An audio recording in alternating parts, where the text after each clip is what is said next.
High court में खड़े हैं और आज सुनवाई हुई है। जो चिनैनी की इलेक्शन में धांधलियाँ हुई हैं, जो फ्रॉड्स हुए हैं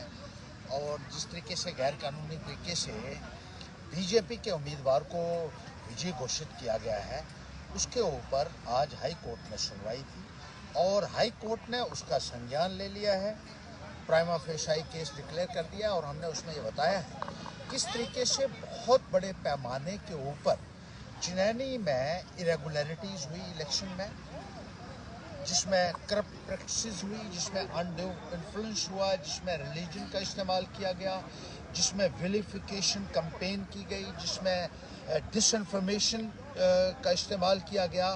जिसमें कैरेक्टर असैसिनेशन किया गया और जिस सबसे बड़ी बात ये थी कि 2 एफिडेविट बीजेपी के कैंडिडेट ने भरे हुए थे और दोनों एफिडेविट्स कॉन्ट्रडिक्टरी थे। एक में कुछ इन्फॉर्मेशन दी जा रही है, दूसरे में कुछ इन्फॉर्मेशन दी जा रही है और बहुत सारी अपनी एसेट्स और लाइबिलिटीज़ को छुपाया गया था। बहुत सारे गवर्नमेंट ड्यूज जो थे वो कैंडिडेट ने अदा ही नहीं किए थे और जो कैंडिडेट गवर्नमेंट के ड्यूज क्लियर नहीं करता है किसी सरकारी आवास में रहते हुए, वो इलेक्शन लड़ नहीं सकता है, उसको नो ड्यूज सर्टिफिकेट लेने पड़ते हैं।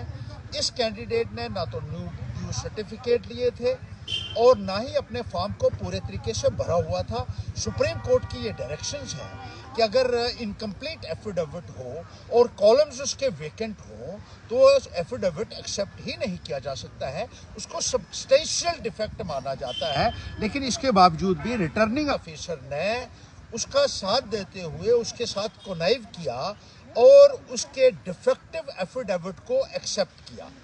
जो सरासर गलत है और एक बहुत कल्यूजन में ये काम हुआ है।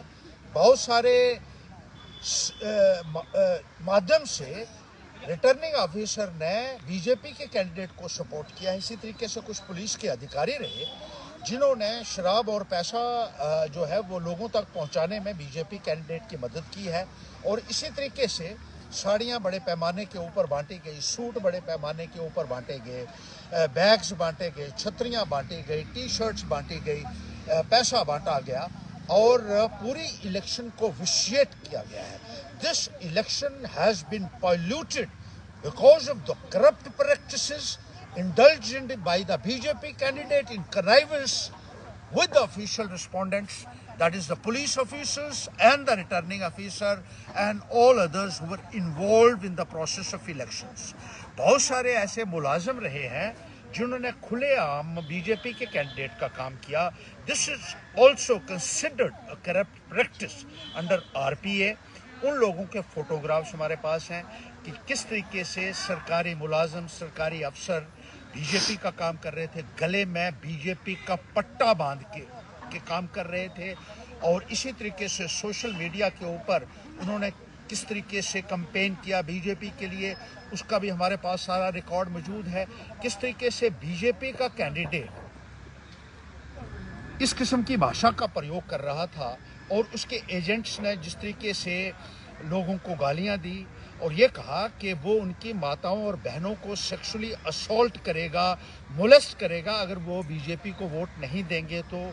इस किस्म की भाषा का इस्तेमाल हुआ। और बीजेपी का जो कैंडिडेट है वो ये कहता था कि ये पाकिस्तानी है, अपने आप को नेशनलिस्ट उसने कहा और लोगों में जाकर कहा ये पाकिस्तानियों से मिला हुआ है, ये गुपकार गैंग से मिला हुआ है, ये टेरर गैंग से मिला हुआ है, पाकिस्तानी स्पॉन्सर्ड जो है मिलिटेंट्स के साथ मिला हुआ है। इस किस्म का जो एक विलिफिकेशन कैंपेन की गई है, एक फॉल्स नैरेटिव असेंबली के अंदर क्रिएट करके उन्होंने अपना आप को फ़ायदा पहुंचाया और इस सब में जिस तरीके से इलेक्शन कमीशन द्वारा नियुक्त अधिकारियों ने उसकी मदद की है या पुलिस के अधिकारियों ने उसकी मदद की है या रिटर्निंग ऑफिसर ने उसकी मदद की है और बड़े पैमाने के ऊपर धांधलियां जो की गई हैं उस सब का जो है संज्ञान लेते हुए हाई कोर्ट ने आज ये कहा है कि प्राइमा फेसी केस बनता है और नोटिस इशू किए गए हैं इन तमाम रिस्पोंडेंट्स को, चाहे वो इलेक्शन कमीशन के अधिकारी हैं, चाहे वो पुलिस के लोग हैं, चाहे वो रिटर्निंग ऑफिसर है जिसका एक बहुत बड़ा रोल रहा है बीजेपी के कैंडिडेट को विजयी घोषित करवाने के लिए, हालांकि वो जीता नहीं है प्रॉपर प्रोसीजर के साथ, लेकिन उसको इतनी उसने बैकडोर से जो मदद की है, उसके लिए हमने ये भी गुहार लगाई है कि इन अफिसरों को और जो भी गवर्नमेंट मुलाजिम इसमें मुलव्वस थे, उनके खिलाफ सख्त से सख्त कार्रवाई की जाए। उनके खिलाफ क्रिमिनल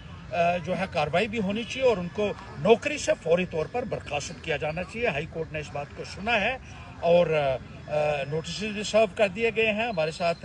एडवोकेट असीम शानी थे, जिन्होंने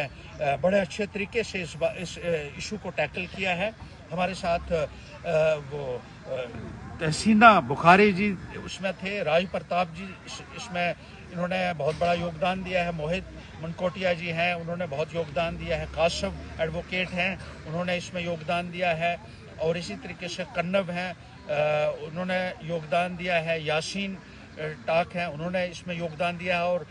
जो भी हमारे साथी एडवोकेट्स हैं उन्होंने इस सब में बहुत योगदान दिया है। मैं उनका भी बहुत आभारी हूँ। और ये हमें पूरा अब यकीन है कि ये जितने रिस्पोंडेंट्स हैं, जो ऑफिशियल रिस्पोंडेंट्स हैं कैंडिडेट के साथ, जिन्होंने मिली भगत से इस इलेक्शन को पोल्यूट किया है, all those who are responsible for vitiating the elections of Chinani Assembly, they must be sent to jail, and these elections need to be declared null and void immediately, and appropriate action as any other deemed fit by this honorable court. Such orders we also should issued. ये हमने court में गुहार लगाई।